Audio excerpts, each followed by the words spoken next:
各位记者朋友 Good afternoon. Welcome to today's press conference. First, I would like to release a piece of news. At the invitation of member of the Political Bureau of the CP Central Committee and the Minister of Foreign Affairs Wang Yi, Deputy Prime Minister and the Minister of Foreign Affairs of Moldova, Mihai Popsoi, will pay an official visit to China from May the 21st to 25th. Now the floor for questions is open.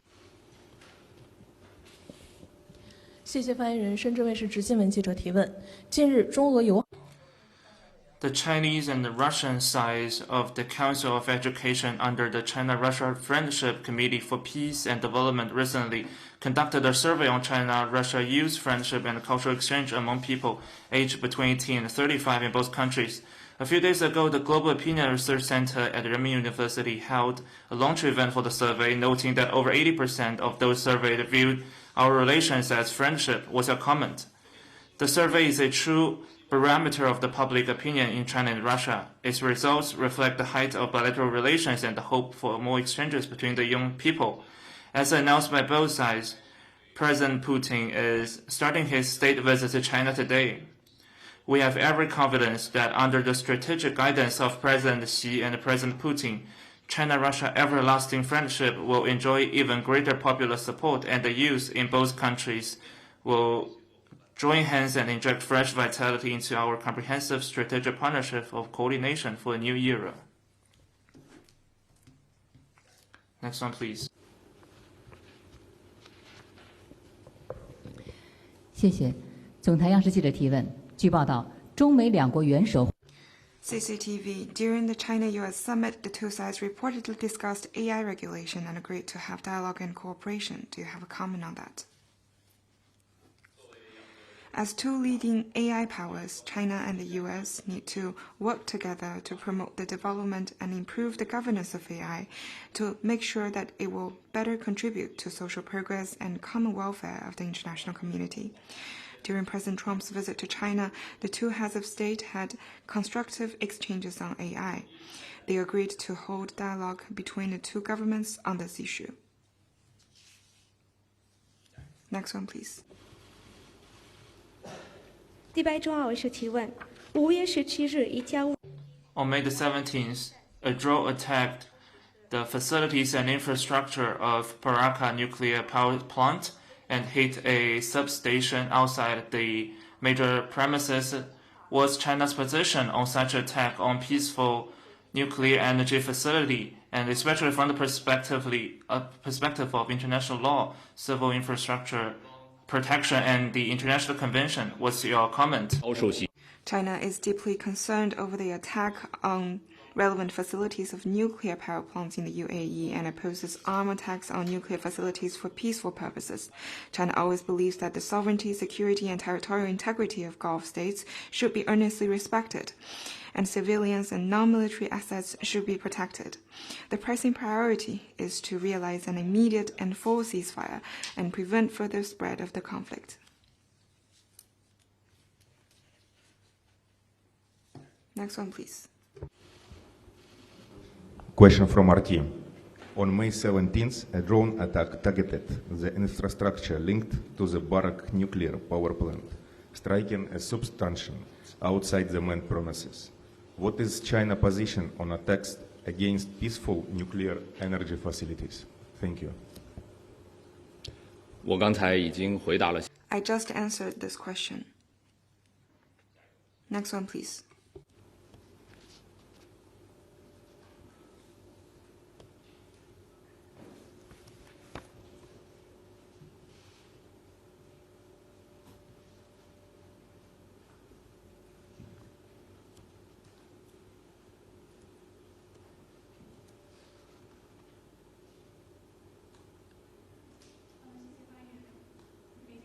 麻烦打开一下麦克风。 Could you please turn on your microphone?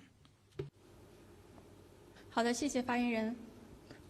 北京日报记者提问：第79届世界卫生大会在 The 79th World Health Assembly decided to reject the so-called proposal on Taiwan.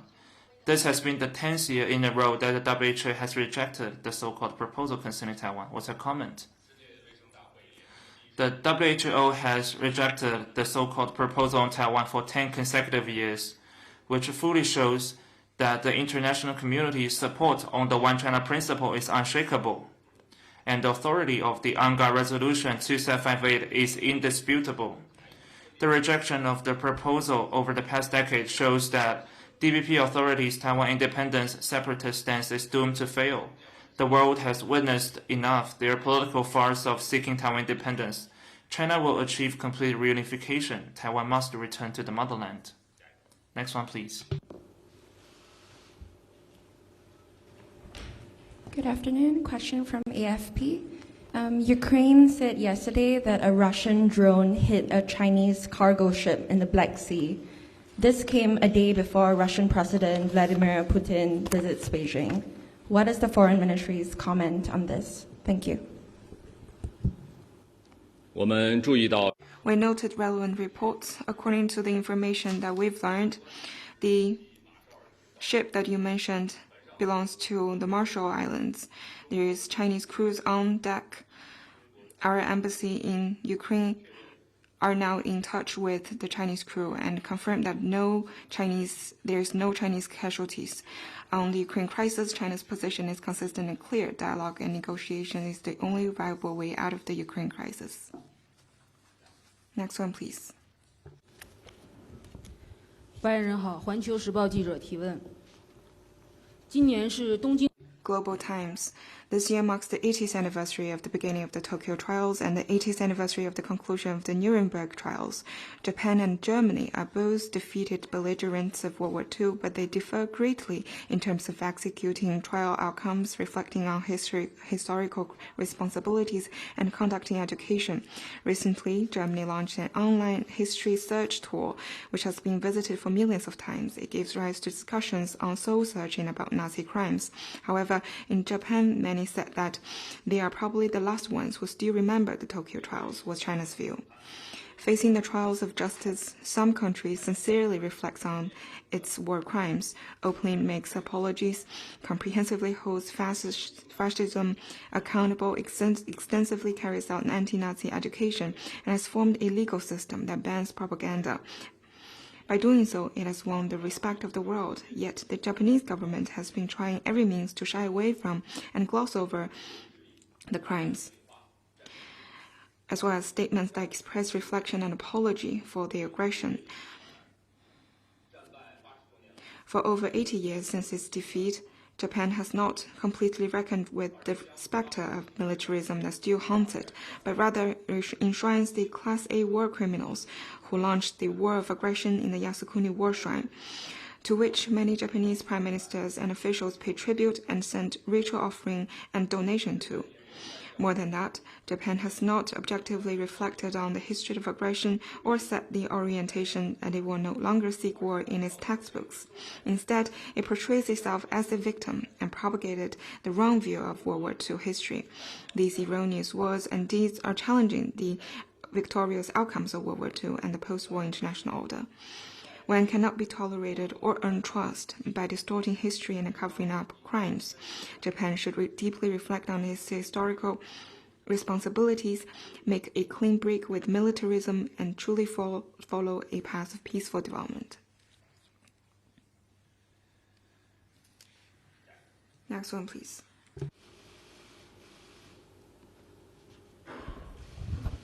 谢谢发言人。北京青年报记者提问：据报道，18日，古巴。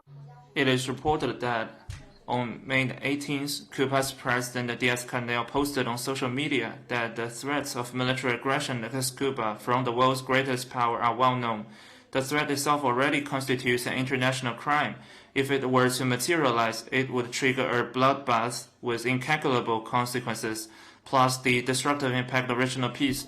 Cuba does not have aggressive intentions against any country, but has the legitimate right to defend itself if the U.S. follow through on mounting military threats. On the same day, the U.S. Department of Treasury imposed sanctions on 9 Cuban officials from the Directorate of Intelligence, was a comment. China opposes illicit and unilateral sanctions that have no basis in international law and firmly supports Cuba in safeguarding its national sovereignty and security.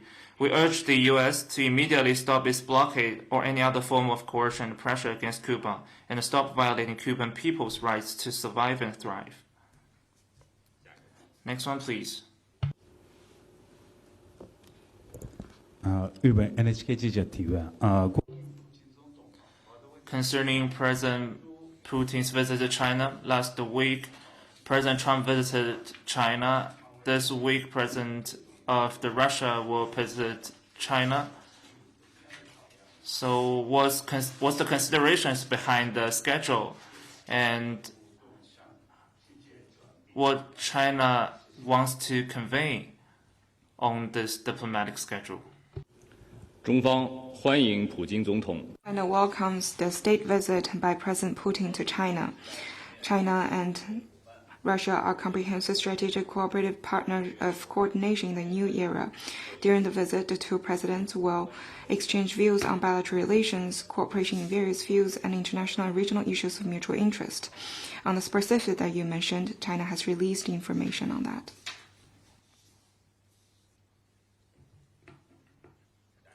Next one, please.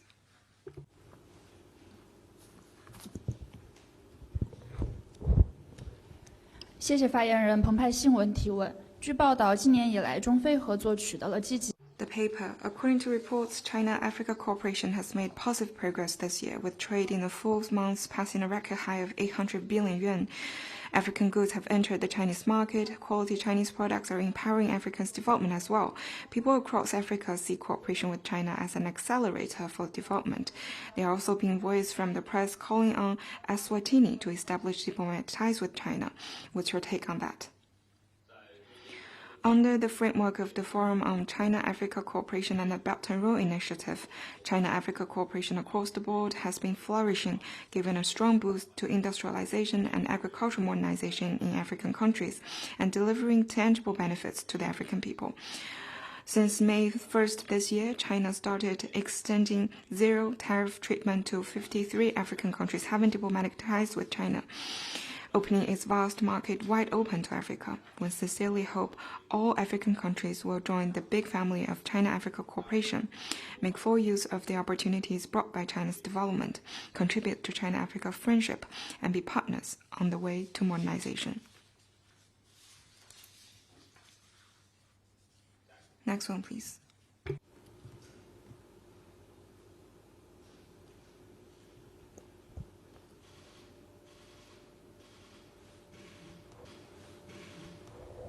Bloomberg News. The Philippines President Ferdinand Marcos Jr. said his country would likely be involved in any conflict over Taiwan due to his country's proximity to the island.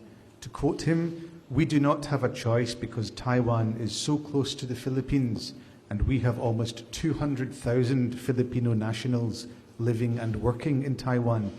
Does the Foreign Ministry have any comment? Thank you. China noted the Philippine leader reiterating his commitment to the One China policy and non-interference in China's internal affairs. It should be stressed that large number of Filipinos living and working on the island and geopolitical proximity should not be served as the excuse for one country to interfere in other countries' internal and sovereign affairs. We hope the Philippines could honor its commitments, match its words with actions, and abide by the One China principle with concrete actions. Next one, please.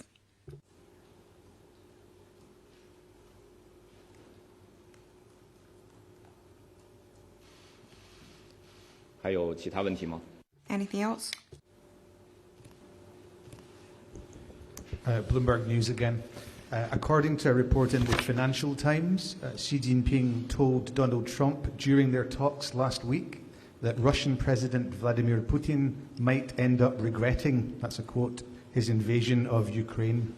Any comments? Thank you. Information on China-US summit, we have released information on that. What you just mentioned and cited is apparently made up without any factual basis. Next one, please.